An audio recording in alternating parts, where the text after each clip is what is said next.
Hey guys, welcome back to my YouTube channel. It's so good to have you here. You're my sweetest addiction, you're my strongest inspiration, and I love you, it's true. Lately, I've been trying to play the consistency card and I think it's working because I think I have learned to plan ahead. So rather than say next week, I'll shoot next week video, I just do it beforehand and so I have enough to post in time. Yeah. And if you're a new subscriber, I am so delighted to have you here. Thank you so much for growing this baby girl. So today we're going to be doing a fun fact about Beloveth, meaning we're going to be saying, you're going to be getting to know me more. I'm going to be like sharing things with you you may or may not know.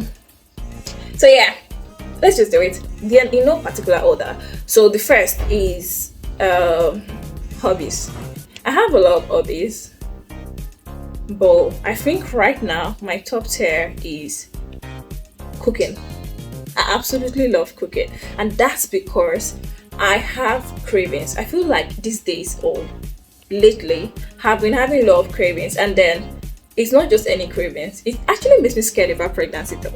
It's not just any kind of cravings. I crave something and I want something that I cooked myself. So yeah. It's really been getting a lot of cooking instincts in myself, and I really love it because it's actually self-growth and I love it so much. And another great hobby of mine is writing. I absolutely love writing. I have about 3 diaries. Yes, 3 diaries. I have 2 on my phone. I have a physical diary, and writing. I write a lot, and especially in poetry, because poetry for me is a way I get to say what I want to say, but then I only leave it for the deep-minded to actually guess what I was actually trying to say. And it's for me, yeah, poetry is just a way of encrypting words. Okay, yeah. So next on the list is conversations. I am actually a very extroverted person. Okay, I can be extroverted and ambivert and introverted, though let's just say ambivert.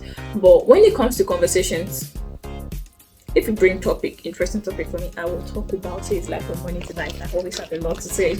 But then if it has to do with like personal topic, like conversations about me, the way I run, I always avoid such conversation in physical, and that's because I sometimes don't know what to say.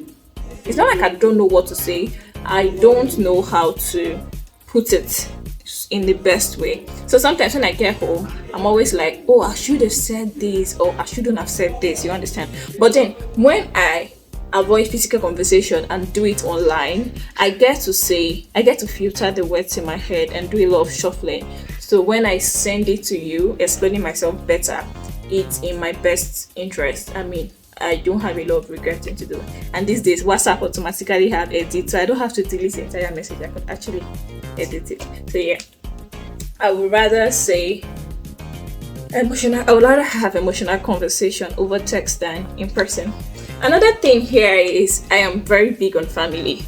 My whole life centers around family. Everything I do is either to better the family I'm from, or better the family I'm going to make, or lay the best foundation for the family I'm going to make. So yeah, everything I do has a lot of family in it, because I feel like the family you're from or you're going to make, the family you're from says a lot about your person.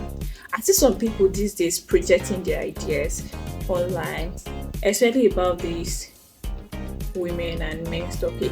You probably might just think that you're just saying things online. Me, I'm looking at you like, oh, is there so much of a toxic home you were from? You ask sisters, you go. Because your opinion about a lot of things says so much. You come at making the worst of the situation of the family where you're from, or you better the situation. There's no middle part.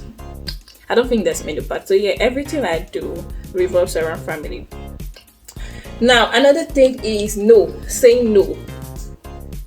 Growing up as a child, as a teen, as an early adult, I struggled enough. I struggled like a lot with saying no.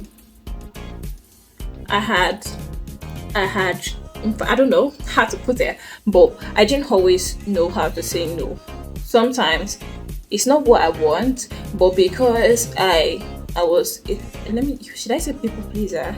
Yeah, I mean it's going to hurt me, but then if it's going to make you happy, no problem.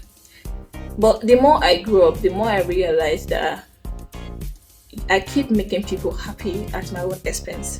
I mean, I might not want to give a thing to you.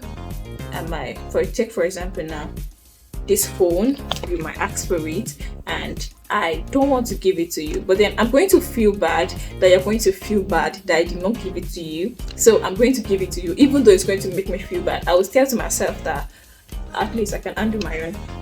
So yeah, that was one thing I struggled with a lot growing up. But now, my yes is very, very slim compared to my no. I still know a lot. I still know a lot because I've learned to put myself first. I think that's the key actually. Immediately I learned to put myself first, every other thing came after me. like that. Now, another thing on the list is okra. I have allergies and I'm allergic to okra. Yeah, it's actually hereditary because my mom is allergic to okra, and I didn't think I was allergic to it because since she was allergic to it, we never really cooked it at home. We always, especially except when we go outside. But one time I went to a restaurant and they always make ogbono with okra. I reacted so badly to it, but then I just felt like maybe it's my skin reacting or something. I didn't think it was the okra. Until after a while, like consistent time, I started realizing that every time I take this particular thing, so yeah, I realized that I have probably inherited my mom's allergy to okra. Yeah, so another thing is, I think that's all. Okay, another thing is societal standard. I have a very fine line. I am always above or below societal standard. I mean, I don't concur a lot with a lot of things, especially in fashion. In fact, in the way of life, I feel like, why can't things be done this way? Who said it shouldn't be done this way? Who made the rule? Is it a written rule, or it's a societal rule? Is it a legal rule? Is it a societal rule? Who made these rules? I like to break rules a lot, so yeah, I tend to do things that people would tag slightly abnormal, and I feel like my fashion sense could be said to be okay. I think I like that, and okay, I think that'll be all for today. It was so nice having to do all of this with you. I'm so happy to see you in my next video. Please don't forget to like, subscribe, and whatnot. Comment. I mean, tell me some fun facts about you too. I mean, I want to get to know you too. Okay, so bye.